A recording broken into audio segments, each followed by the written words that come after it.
The big culture in America is getting insane. The Starbucks employee watching me smash no tip after they use their fine arts degree to microwave my breakfast sandwich. I think tipping is so, like, ancient and a stupid thing that it's expected of people. Like, when I was really, really poor, I literally couldn't afford to tip. A 10% tip, that's like if it's like a $20 meal, it's like, oh my gosh. And then 10% is low, so if you want to be nice, you should do 15 to 20%.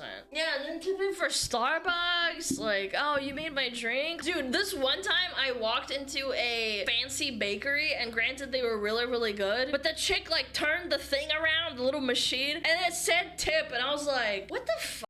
Like, what am I tipping you for? You just put the bread in the bag. Like, what? Are you out of your fucking mind? What do you mean it's not optional? As a regular and generous tipper, this is wild. Help, what do I do? Leave a tip. Not optional. It's rude not to. This looks photoshopped. There's no way. 30%.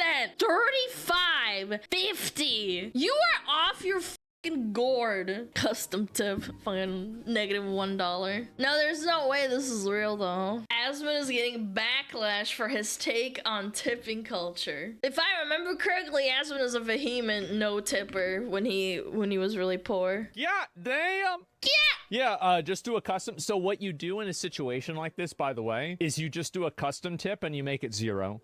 This is something they do at Torchy's Tacos here in Austin, and that's how you do it. I mean, what? This is real? Wait a minute. He's seen it in real life where they make you? for me, yeah, you custom and then go to 0. Now, obviously not optional. Apparently, it clearly is. And so, anyway. This is something that happens a lot, and I feel like custom tip equals 0. Yeah, if I don't sit down and get shit handed to me and I'm not tipping. True. I have no problem tipping people now because I have a lot of money, but like before that, I never tipped in general, even if I was being waited on or anything like that. I would much rather tip the chef and like the cook that made my food than the waiter that brings it to me.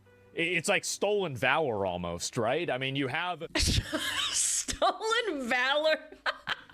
You're the one. Okay, that's pretty funny. You've got a guy that's like making the food. He's sitting in there in this kitchen, sweating his fucking ass off, dealing with this, and then it's apparently now it's somebody else that you've got to do it with. God, it's hot, bro. Yeah, it's hot. And like you're giving the money just to some cute waitress. I don't give a about that. Yeah, I don't care. And so I just want to have good food. And so that's what I'd want to reward, right? The majority of places pay the cooks way more.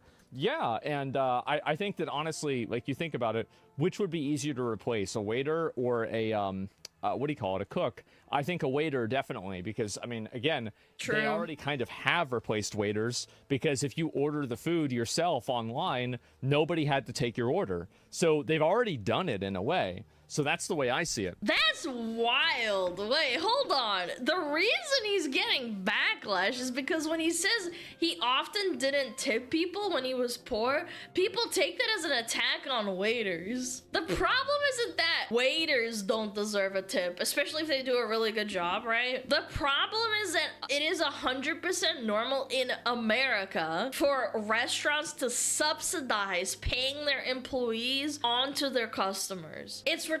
I've always said this. It's always been retarded. It's a bad system. We need to pay waiters a real salary, like a real wage, and not have them depend on tips to survive.